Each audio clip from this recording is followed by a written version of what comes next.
Hello there, Dr. Kelling here again. Quiet in my home, and I think the atmosphere isn't quite as harsh as the office. If you haven't watched the introductory video, please watch that video before you watch this one.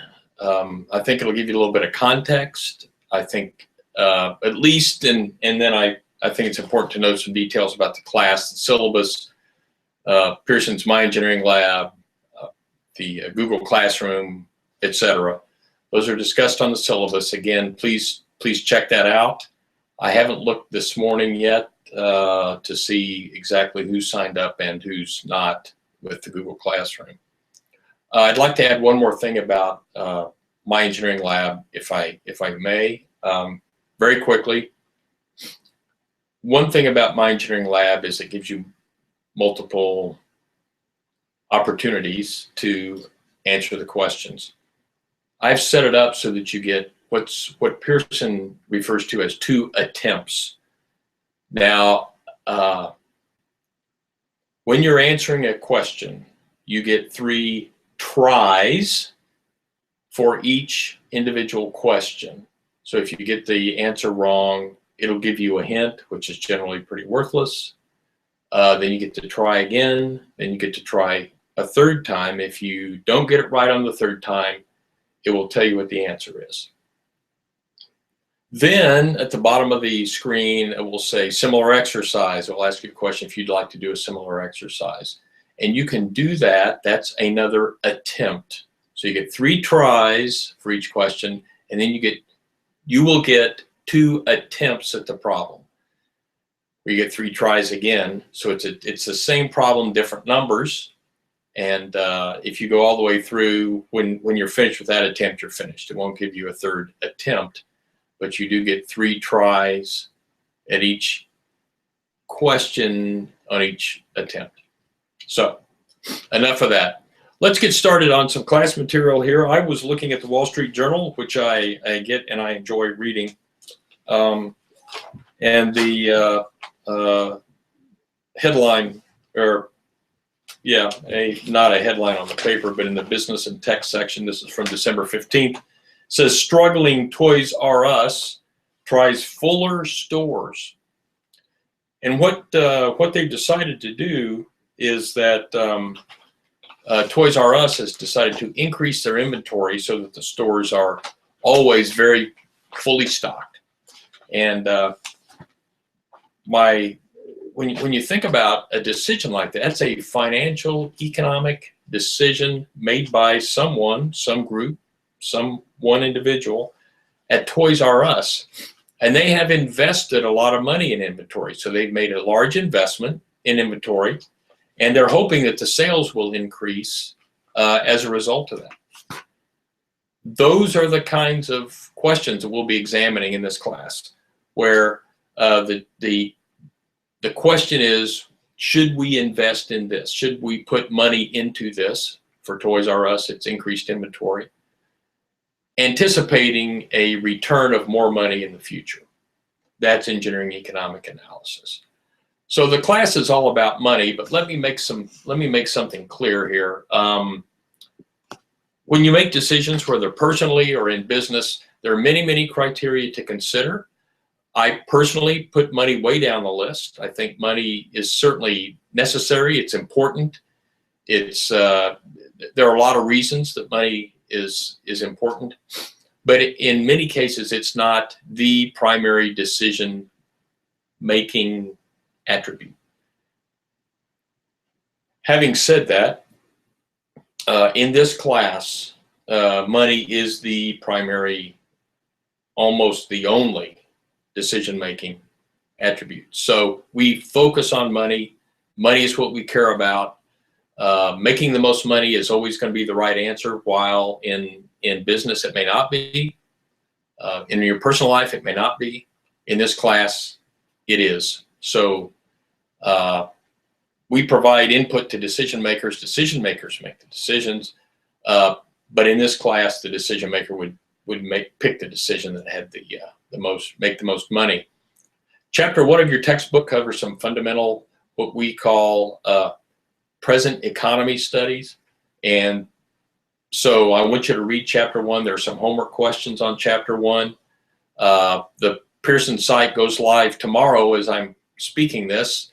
Today's the 20th of December. On the 21st, you'll be able to get on the Pearson website, and you'll not only to register, but the class opens up, and you'll be able to start doing homework if you want. You don't have to, but you get a little bit of head start. And there's some chapter 1 questions.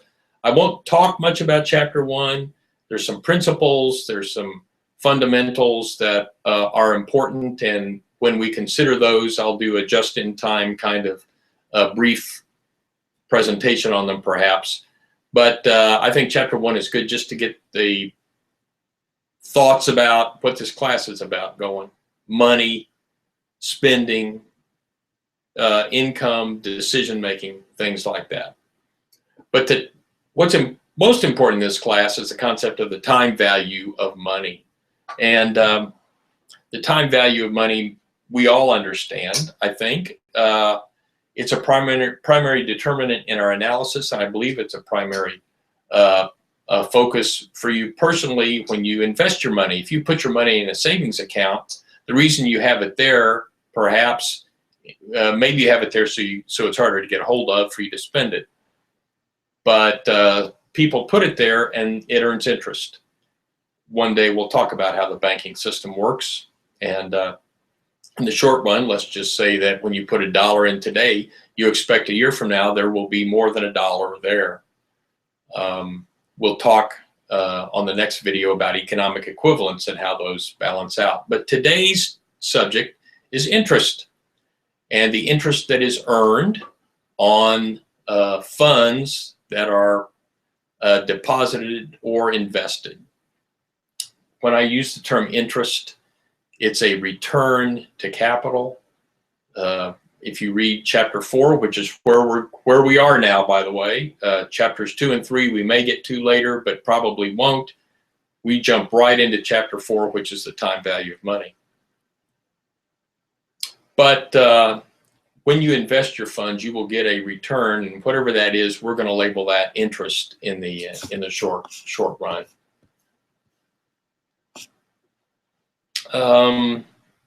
And also in chapter 4, chapter 1 a little bit, and in chapter 4, there'll be some terminology that we introduce.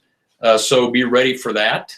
When we talk about economic equivalence, when we talk about return to capital, there'll be some terms there that you may not be familiar with. Have no fear. We will discuss those as we go along. It helps us to communicate, just like any field of study has their own terminology to make communication more efficient.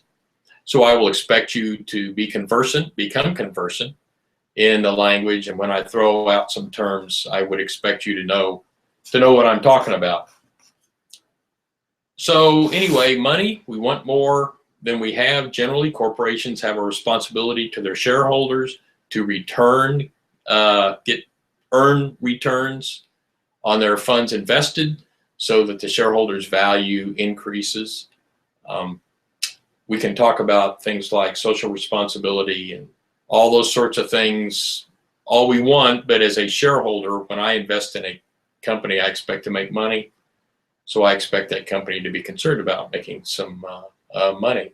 Corporate responsibility is a wonderful thing. That's one of those outside of the money world issue that's important, but not anything that we address in this class. So we use this term interest, but when we use the term, we have to understand there's some history to it, and there's more than one kind of interest. Interest has been charged for a long time. 2,000 years BC, back in Babylon, they were charging interest.